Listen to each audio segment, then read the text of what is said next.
J'ai reçu des messages sur la façon que je planifie mes voyages. Puis, étant donné que j'en ai fait énormément beaucoup, je pense que je suis rendue pas si pire que ça. Alors, je voulais vous expliquer ma façon de procéder.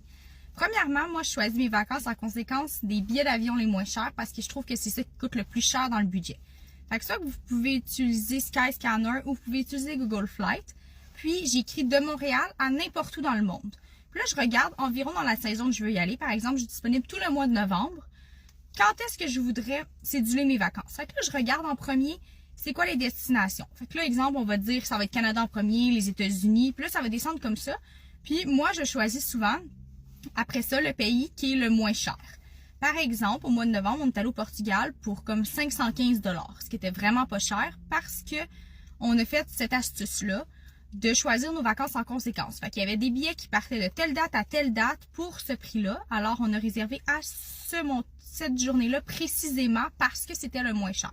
Alors, dès que j'ai eu les billets, j'ai dit à mon employeur, je prends de telle date à telle date. Après ça, moi, c'est un petit peu plus malléable, fait que ça dépend de chacun de vos emplois. Ensuite, ce que je fais, c'est que je regarde toutes les activités et les incontournables, puis je les pine sur mon Google Maps. Fait que sur mon Google Maps, exemple du Portugal, je vais avoir plein de petits points bleus un peu partout. Puis là, ça me situe sont où les attraits touristiques, puis ce que j'ai le plus envie de faire dans le pays. Fait que là, je suis capable de voir qu'à Porto, il y a beaucoup de points. Fait que c'est sûr, il faut que je visite Porto. Après ça, j'en avais à Lisbonne. Après ça, j'en ai à Sintra. Après ça, j'en ai dans les Algarves. Fait que je suis capable de prévoir un trajet en conséquence de les lieux que je vais aller visiter. Après ça, s'il y a une activité qui est dans le fond du pays, puis que je regarde, puis je suis comme, OK, c'est beau, mais c'est pas un incontournable. Je ferai peut-être pas 7 heures de voiture aller, 7 heures de voiture revenir. Fait après ça, je me fais un planning en conséquence de comment qui est le plus logique pour descendre dans le pays. Ensuite, je compare pour chaque place entre les Airbnb et les hôtels et les auberges de jeunesse, dépendant si c'est ça que vous préférez. Moi, j'utilise Agoda pour réserver mes hôtels. C'est comme une filiale de Booking.com. Fait que vous pouvez utiliser aussi Booking. Je trouve juste que la plateforme, elle est mieux faite. Puis je trouve que c'est plus user-friendly pour ma part.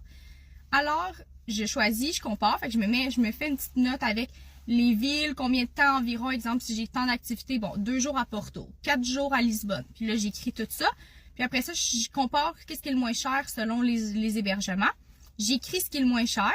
Puis après ça, je réserve tout d'un coup. Fait que je m'y prends quand même d'avance pour l'Europe parce que l'Europe, les prix augmentent considérablement plus que tu te rapproches de ta date. Après, pour l'Asie, je réservais le matin même souvent parce qu'il y a tellement d'hôtels que je fais juste prendre les dernières minutes parce qu'ils les descendaient moins cher. Fait que ça dépend vraiment du secteur du monde que vous visitez.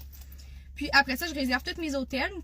Puis après ça, c'est à vous de décider si vous voulez faire en transport en commun ou en voiture. Il y a des pays qui sont plus propices que d'autres à conduire.